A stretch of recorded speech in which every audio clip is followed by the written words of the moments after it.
Fantastic Four First Steps hit theaters. Fans knew the Marvel Cinematic Universe was about to change in some significant ways. The introduction of the Fantastic Four alone is a seismic shift for the MCU's future.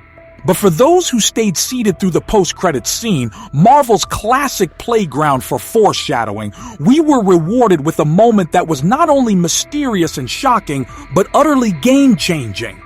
In this now viral post-credits stinger, we see a cloaked figure approach young Franklin Richards, son of Reed Richards and Sue Storm.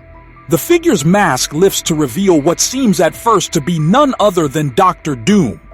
But in the final moment, that illusion drops and beneath the mask is Tony Stark. Except this isn't our beloved Iron Man.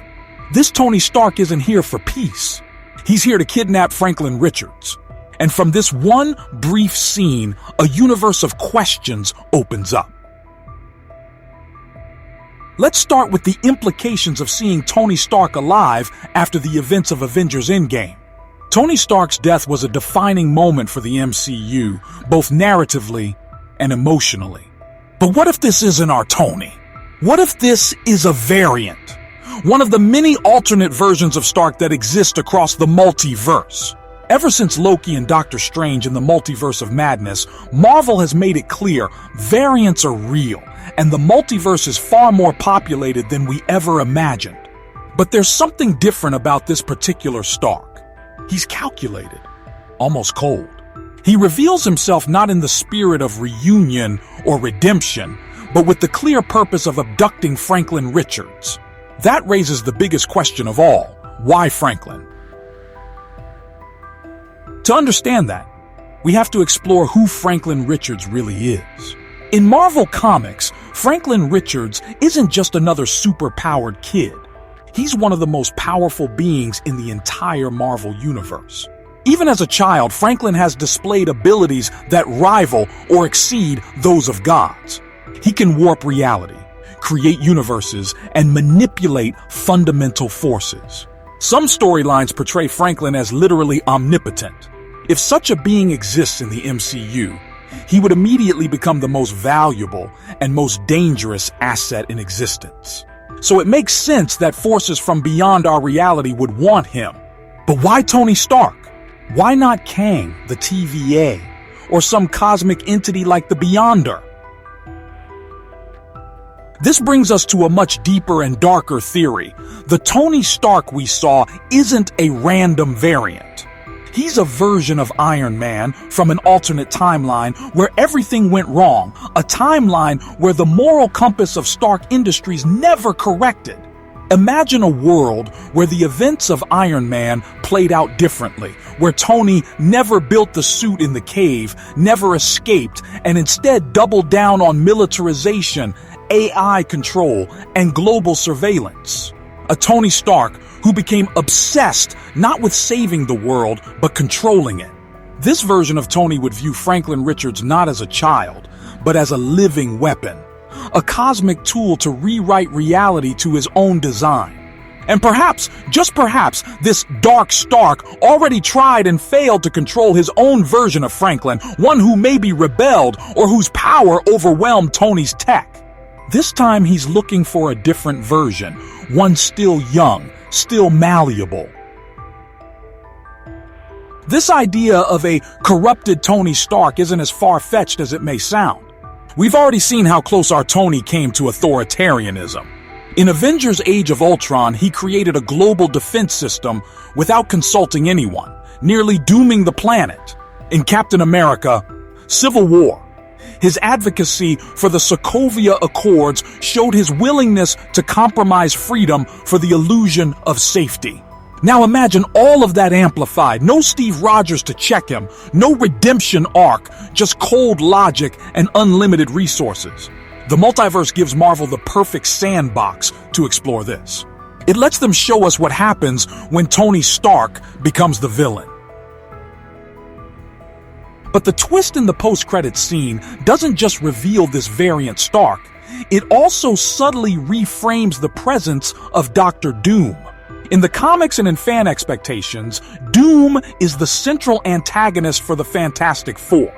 But here, it appears Doom is just a mask, a literal disguise used by this Tony Stark to gain access to Franklin. This opens up two massive storylines. First, it means Doom hasn't truly appeared yet, allowing Marvel to save his debut for something monumental. Second, and more intriguingly, it means Tony is impersonating Doom on purpose. And that raises the stakes significantly. If Tony Stark knows about Victor Von Doom, it implies that he's been watching this universe for some time. He studied its players. He knew the Richards family would trust Doom, or at least hesitate before acting against him. It also suggests that he's not acting alone. A Stark this meticulous is likely working as part of a larger effort. And here's where the theory takes an even more fascinating turn. What if this variant Tony Stark is part of a multiversal Illuminati? Not the version we saw in Doctor Strange 2, but a darker, more calculated group of elite minds pulling strings across timelines. Think about it. This group wouldn't just observe universes, they would intervene in them. They'd harvest power, rewrite events, eliminate threats before they arise. In this context, Franklin Richards is not just a target. He's a prize. Maybe even a threat this Illuminati feels compelled to neutralize before he destabilizes the entire multiverse. We've seen what happens when powerful beings like Wanda or Strange tamper with reality. Franklin left unchecked could create or destroy entire worlds. So how does this tie back to the rest of the MCU? It might help to recall a detail from Loki when He Who Remains warns about variants of himself starting multiversal war. That war hasn't been fully realized yet, but the groundwork is being laid. The TVA is fractured. Kang is in chaos. And now, a rogue Stark has appeared with the intent to capture a child who could rewrite reality. This is no longer just a Fantastic Four story. This is the beginning of the next multiversal threat. And it won't come with fanfare or legions of alien armies. It will come quietly, surgically, one timeline at a time, like a chessboard being reset in the shadows. The fact that Marvel chose Tony Stark for this role is no accident. His legacy looms large over the MCU. His death symbolized the end of an era. But bringing back a darker variant not only lets Marvel explore new ethical and emotional territory, it also gives them a way to subvert fan expectations. People cheered for Iron Man for over a decade. Now they'll have to question everything they believed about him. And it sets up a dramatic potential showdown between this new Stark and the heroes of our current MCU, maybe even characters like Riri Williams, who's carrying Tony's legacy forward, or Peter Parker, who looked up to him as a mentor. Imagine the psychological impact of facing a version of Stark who has none of Tony's humanity, but all of his genius. And then there's Franklin. This one scene tells us he's going to be a major player in the saga to come.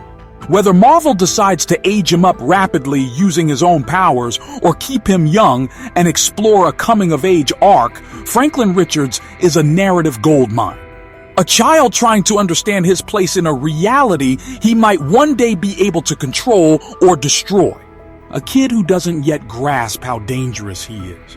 With Stark, or whatever force is behind Stark coming after him, he's going to need protection.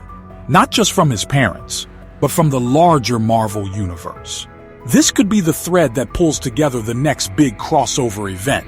It might even lead to the rise of the Future Foundation, or a new version of the Young Avengers centered around protecting Franklin. There's also another deeper angle at play here, one that connects to the legacy of Ultron. What if this variant Stark didn't just remain a militarized genius? What if he finally perfected Ultron?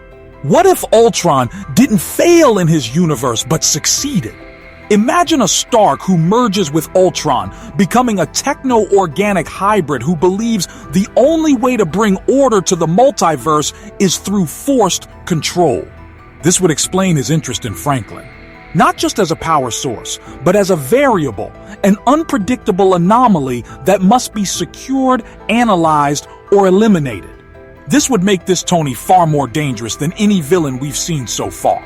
He wouldn't be motivated by greed or revenge, but by the cold, unshakable belief that only he can keep the multiverse from collapsing.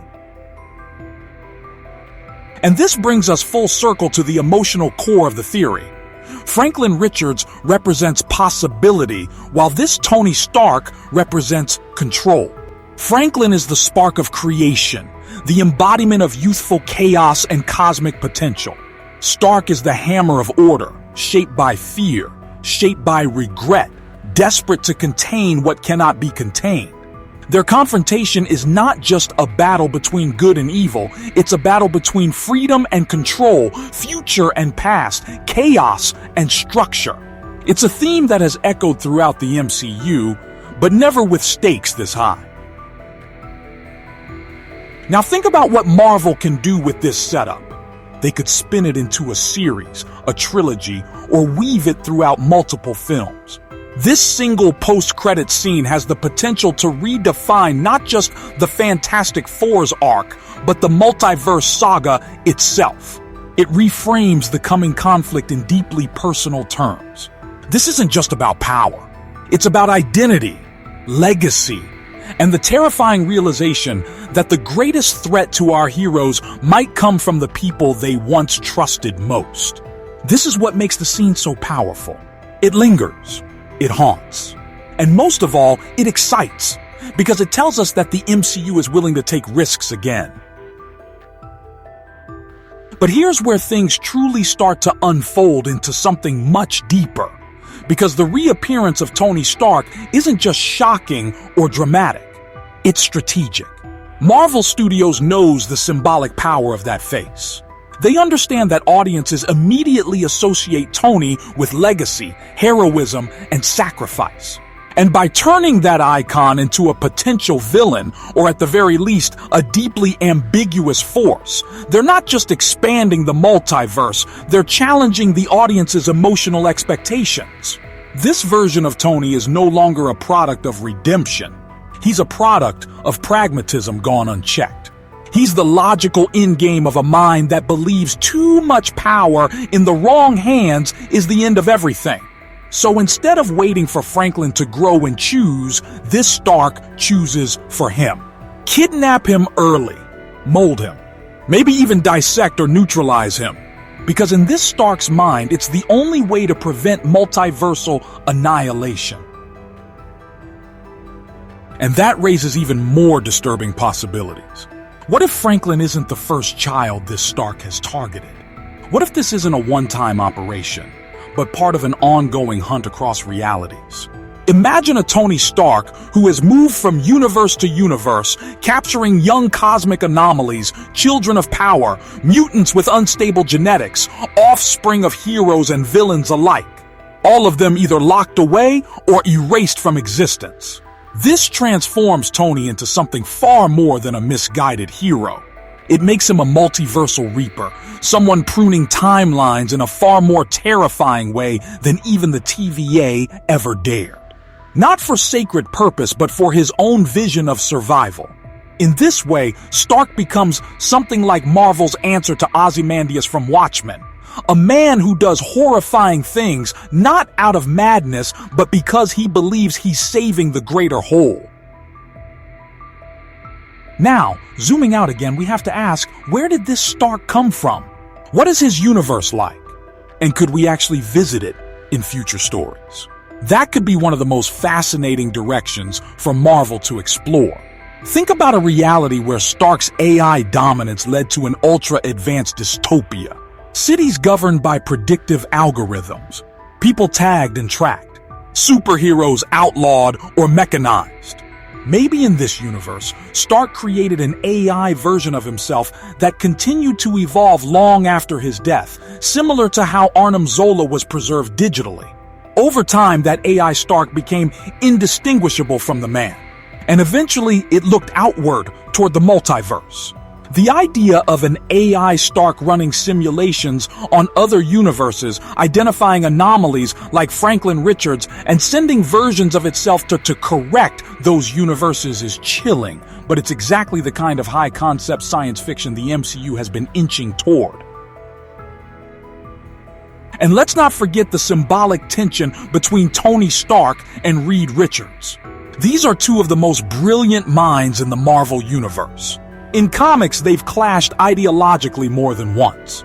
Reed values exploration, potential, and idealism. Tony values security, infrastructure, and preparation. They're not enemies, but they operate from very different philosophical cores. And now, if this Dark Stark is moving against Franklin, it becomes an intensely personal battle. Stark isn't just targeting a cosmic anomaly, he's targeting Reed's son. A direct, deeply calculated strike that would devastate the Fantastic Four emotionally and ethically. How far will Reed go to protect Franklin? What lines will he cross? That's a rich mind for storytelling. Because now it's not just about good versus evil, it's about fathers, their legacies, and the moral choices that define their children's futures. And speaking of futures, Franklin's potential sets him apart from nearly every other character in the MC. In the comics, he's the one who helped rebuild the multiverse after it was destroyed. He has created entire realities by sheer thought. His power isn't just raw, it's deeply imaginative.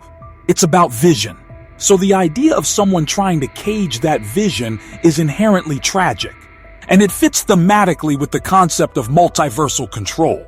Because the biggest fear in the multiverse isn't chaos, it's unpredictability. And Franklin is pure unpredictability in human form. That's why this theory hits so hard, because it takes that idea and personifies it through the lens of legacy. What do we do when the next generation becomes more powerful than we can comprehend? Do we trust them to shape the future, or do we try to shape it for them?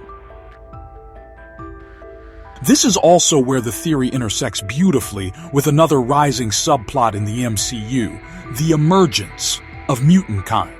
Franklin Richards is considered, in some comic runs, a mutant, albeit an Omega Level 1. If the MCU is building toward a full-blown X-Men introduction, then Franklin becomes a perfect bridge. He's the child of science, born into cosmic chaos, and yet carries the genetic spark of mutation. Tony Stark, from this theory's standpoint, would see mutants not as individuals, but as data points, unknown variables in an already fragile multiversal equation. He might view Franklin not as an individual child, but as a patient zero for multiversal instability. In this way, the mutant story isn't just about society and prejudice. It becomes a battleground for control between logic and evolution, technology and chaos, future and fear. Now, if we start to stack the pieces together, a bigger picture emerges. Marvel isn't just playing with timelines. They're building a moral debate across realities. Kang represented unchecked conquest through time. The TVA represented authoritarian pruning. And now, this Stark represents preemptive intervention. Surgical strikes for perceived stability. These aren't just threats. They're philosophical opponents. They force heroes to ask, how much freedom can we afford in a fragile multiverse? What happens when power emerges faster than morality can catch up? And most crucially, who gets to decide which timelines survive? Franklin Richards in this case becomes the ultimate question mark. A child who could end universes or build new ones. A living question about potential versus control. It's no coincidence that the post-credits scene focused on him, not Kang, not Galactus, not Doom. Because Franklin is the wild card. He isn't tied down by history. He doesn't belong to any one arc. He's the embodiment of Marvel's future, not just in narrative, but in tone. He allows the MCU to become weirder, wilder, more cosmic, more emotional. His story forces Marvel to step outside of traditional character development and into existential storytelling. And that's what makes the presence of this Stark so chilling, because he's not just trying to kidnap Franklin. He's trying to lock the future into a box. This is a war of possibility versus predictability. A war we've seen hinted at in WandaVision, Loki, and Multiverse of Madness. Each of those stories, in their own way, asked whether we have the right to rewrite reality. Franklin brings that question into its purest form. And Stark, in this theory, becomes the ultimate answer, the voice that says, no, you don't get to choose, I do. Now let's go even deeper. What if this post-credits scene also introduces the beginning of Marvel's answer to the incursions from Secret Wars? If Tony is here, wearing Doom's mask, then Marvel is seeding a narrative where universes will begin to collide. And who better to understand and prevent those incursions than Franklin Richards? In the comics, Doom uses Franklin to hold back universal collapse. Maybe this version of Tony is trying to do the same, but with methods so morally broken, they risk starting the collapse he's trying to stop. It's the ultimate irony. A Stark trying to prevent Doom while becoming it himself. The convergence of Doom, Franklin, and a variant Tony sets up the groundwork for the most epic multiversal event yet. One that doesn't just throw armies at each other, but pits belief systems and generational ideologies into collision. And let's not overlook what it means that Stark used Doom's image to approach Franklin. It could be more than just tactical disguise. It could be symbolic. In the comics, Doom sees himself as a god, not just a ruler, but a protector, even a savior. Stark adopting Doom's persona may indicate that in his twisted logic, he believes he is taking up that mantle. He's no longer Iron Man. He's the Doom that must come to all universes before they collapse. This opens the door to a future showdown where the real Dr. Doom sees this and retaliates, not as a villain, but as a man protecting his name, his legacy, even his philosophy. Doom and Stark clashing over Franklin Richards? That is a cinematic event waiting to happen. Meanwhile, Reed Richards becomes the emotional center of this future arc. His son is being hunted. His rival has been impersonated. And one of the most brilliant men in any universe is now a personal enemy. It forces Reed into uncharted emotional territory. We're not used to seeing Reed lose control. He's logic incarnate. But nothing scrambles logic faster than the threat to your child. Imagine Reed being forced to do what he always feared, build weapons, seek allies he never trusted, or even collaborate with cosmic forces he once avoided. Reed's journey to protect Franklin could unlock characters like the Silver Surfer, Watu, the Watcher, or even Eternity itself. It widens the MCU's playground exponentially. This is where Marvel's long game comes into focus. They're not just expanding with new heroes, they're deepening the mythology. The multiverse isn't just a gimmick. It's a canvas for philosophical warfare. Franklin represents the ultimate unknown. Stark represents the ultimate control. Between them lies the battle for the soul of the MCU's future. And if this post-credits scene is truly the start, then what comes next isn't just epic, it's foundational. Consider what it means to introduce this story now in Fantastic Four First Steps. The title itself was a clue. First Steps doesn't just refer to the team's origin. It refers to Franklin's first steps toward understanding his power. And the moment that power becomes real, forces from across time and space descend. It sends a clear message. The future of the MCU isn't in the past glories of the Avengers. It's in the children of tomorrow, in the Richards family, in the chaos of what comes next. And that chaos starts with a man we thought we knew, Tony Stark, wearing the mask of a man we thought would be the villain, Dr. Doom. But maybe the most unsettling part, Tony doesn't threaten Franklin. He doesn't attack him. He doesn't even act overtly hostile. He simply appears, smiles, and says, "It's time." That single line is loaded with meaning. It suggests planning, precision, a timetable long in the making. It suggests that whatever's coming is already in motion. And it places Franklin at the center of it all, not as a soldier, not even as a victim, but as the key. So where do we go from here? With Kang in disarray, with timelines converging, and now a rogue Stark hunting anomalies, Marvel has set the board for a completely new kind of conflict. One driven by ideology and legacy, by science and imagination, by fathers and their children. And with Franklin Richards as the living embodiment of possibility, Marvel has unlocked a story engine that could power the next decade of storytelling. This is no longer about who wins or loses, it's about who gets to decide what the multiverse becomes. And that's why the post-credits scene matters.